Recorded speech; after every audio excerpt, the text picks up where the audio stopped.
When you have an unprofitable investment, when is it time to sell? This video, we're talking about C3.AI. I've covered it with a number of videos.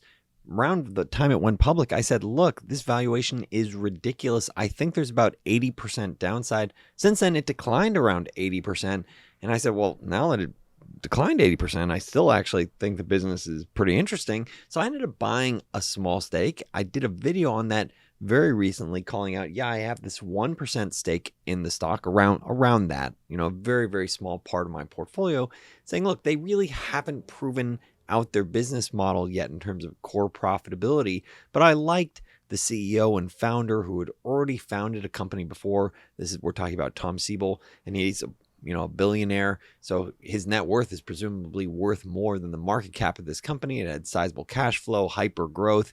And so saying, hey, if he's interested, this serial founder, this entrepreneur is interested in growing this business, maybe it would be smart to align myself with him because he's done it before. And it looks like they're tapping into this huge market with a really interesting value proposition. I did a prior video what they're looking to tackle. And so that's the reason why I bought it. But I didn't like the fact that the valuation still wasn't crazy compelling, partly because the business model hadn't been proven out. This was a company that was not yet profitable, not able to generate significant free cash flow. Now, fast forwarding to their most recent quarterly results, and you can see, yeah, they're growing, still posting solid growth, 25% growth in the most recent quarter, and still attractive gross margins around 80%, and still primarily a subscription business. Around 90% of their revenue is subscription based. And they also said, look, we expect not 2 to 3 years like they previously said, but closer to 2 years that they would be getting closer to that break-even point in terms of non-GAAP operating margin. So that does include stock-based compensation, but they're saying, yeah, we're going to get to 2%, so a positive figure. Here's where we're going to cut, whether or not it's R&D or our sales or, effectively reduce branding investments. So marketing would come down significantly.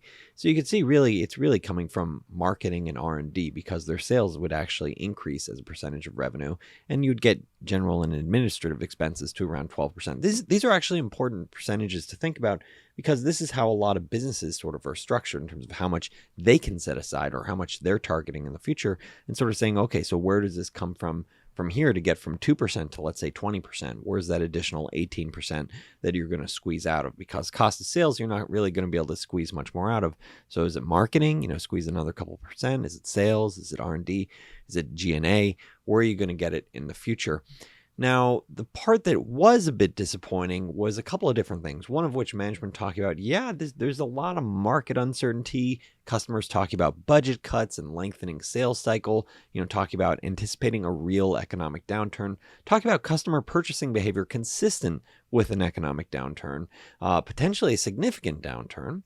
And so they're trying to put in measures that will allow them not only to weather the downturn, but to emerge stronger. Okay, so that makes sense. So they talk about how they had to adjust their go-to-market model. Adjusting your go-to-market model. Like that means, wait a second, does that mean your core value proposition isn't there, or you need to change how you sell? And effectively, that's what they're saying. Okay, so we're switching now to this pricing, this pricing model around consumption-based pricing to better meet the needs of our customers and more effectively address the market opportunity in this new economic reality. They're saying, look, in this tougher economic environment, it'll be very, very tough to close, let's say, a $50 million deal because it's a billion, that's a big size deal. And even with any, let's say, multi-billion-dollar corporation, because of their concern about the environment, any deal that size is going to require to go to the board. So it's going to require greater friction to effectively enable new sales for this business. And so they're saying with their consumption-based pricing model, where they're only charging 55 cents per CPU hour, that way it'll be easier for them to sort of land grab, make a bunch of new customers, and sort of say, hey, they can start from here. It might not be winning these major contracts like we would have done with our traditional subscription model, but hey, let's do a quick land grab. Now that we've sort of built out our solutions, we can more easily do that, but it would sort of harm their revenue growth in the near term because you're no longer getting these big deals. It's sort of saying, hey, let's do consumption-based pricing, and hopefully in the coming year or two,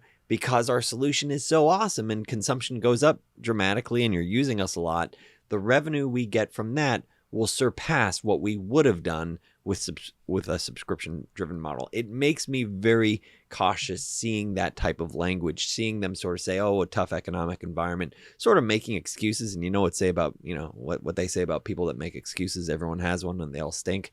And so I look at this and sort of like, okay, I'm not a big fan of this. I understand the logic behind it. They're sort of saying, yeah, this consumption within effectively 2 years would start to surpass what they were. So their revenue growth could actually reaccelerate and go even faster in the future. You know, the orange line subscription, the blue line's consumption. But there would be this sort of 2-year impact where revenue would come under pressure. They wouldn't get that growth that they've seen. And that's exactly what they're modeling to for this year and potentially next year, saying, yeah, we're only going to expect low single digit growth this year. But next year, yeah, we'll get that 30% plus. Oh, and we're still going to be hugely unprofitable this year. This is non-GAAP, so you should factor in another couple $100 million in terms of stock-based compensation potentially. And so this is, looking at this is kind of alarming, thinking about, wait a second. Like, you're saying your product market fit, how you were doing business, it's struggling in this environment. That's effectively what you're saying. Oh, we got to adapt so that we're stronger. Yeah, you can spin it like that. But another way to frame it is like, yeah, the reality of the world is not matching how you were prepared. So you need to change your game. And that's, it's better than just keep going down the same path and losing. So, but when I hear that you have to change your game, that means it wasn't working. So that is a bit alarming, especially when you think about an investment. So now you're really saying, okay, well, I'm buying it for the growth in the future, potentially. Okay, so where do I think C3.AI stock goes from here? Is now actually the time to sell C3.AI stock? Well, first, if you're looking to take charge of your investment journey, consider unrivaledinvesting.com for compelling investment ideas, real-time portfolio updates, and our exclusive Discord server available for annual subscribers. Full disclosure, this is not financial advice. And so I think about, hearing Tom Siebel talk about, oh, this worsening sales cycle and worsening economy might be a big one. I think of Sam Walton from Walmart, where someone asked, what do you think about a recession? And his response was, I think about it and I decided not to participate. And that's what I want to see from my investments. I want to see businesses that say, yeah, okay, well, we have such a strong value proposition that we're going to crush it. And arguably, that's what you saw with Google back in 2008, which was a huge, economic catastrophe where you saw 2008, 30% plus growth, 30% plus profit margins. And that's what I want with my investments. I want growth. I want quality, and quality you can measure both with the stickiness of the customer, their value proposition, a combination of growth and profitability. Here it is. This is a business that was crushing in 2008, and value. And we'll talk about that value in just a second. But I think it's worthwhile to remember, and I think a lot of people it's easy to forget, but we've lived through most recently, particularly with a lot of Fed-driven sort of stimulus, a lot of huge quantitative easing just, over a year ago. We lived through a period where valuations just went crazy. And historically, you could find great companies trading at, let's say, 30 times, 20, 30 times earnings while growing 30%. And that is not the environment that we've been in, let's say, in the last 24 months. Because in oftentimes cases, you had these businesses that, it's like, 30% growth, let's put it at 30 times sales, which is obviously quite different, and 30 times sales and unprofitable. And so that's just a huge different valuation criteria. And so me personally, look, I'm human just like everyone that's watching, presumably, unless there's some bots that are tuning in or out of extraterrestrials. I don't think so. But I'm thinking about this in that I'm human and I make mistakes. Everyone makes mistakes. But how do you make mistakes that you can easily walk away from? And I think it's from recognizing when you're looking at something that has growth, quality, value, versus you have something where it's like, well, it's speculative, it has growth, hasn't proven their profits. Valuation is still, looking at this business, looking at C3.AI, still trading, 8 times sales about. You could say a little bit less with the cash, but they're burning some of that cash, and they haven't really proven yet that they can, get to free cash flow. That'll be, maybe in 2 years from now. So I think it's worthwhile to recognize that personally, what I want to own in size is the things that sort of checks off those main boxes.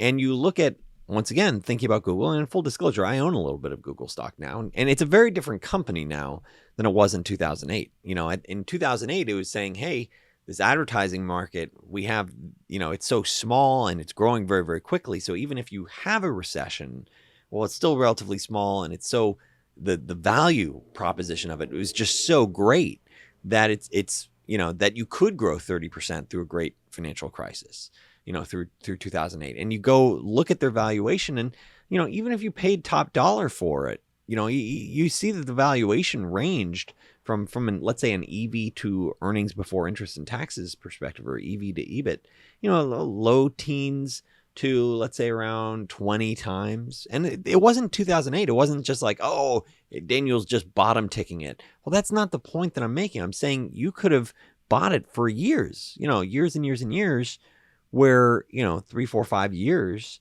more, where you pay a sensible price for it, and you got the growth of Google where it's growing 10, 20% a year, and you paid a sensible price, and you're getting that free cash flow accruing to you.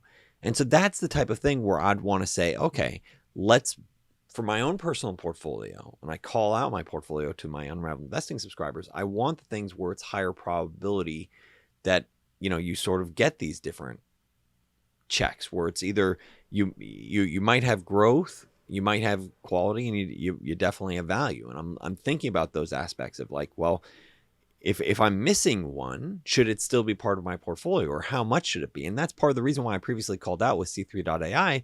It was a small position, around 1%. And so looking at, Google, which I own, I'm sort of saying they delivered. They were delivering even during a tough time. And then you see Tom Siebel's like, oh, tough environment, we're making some changes. So I personally look at that and I say, okay, if you're going to, let's say, start reaccelerating in 2 years from now, why not wait?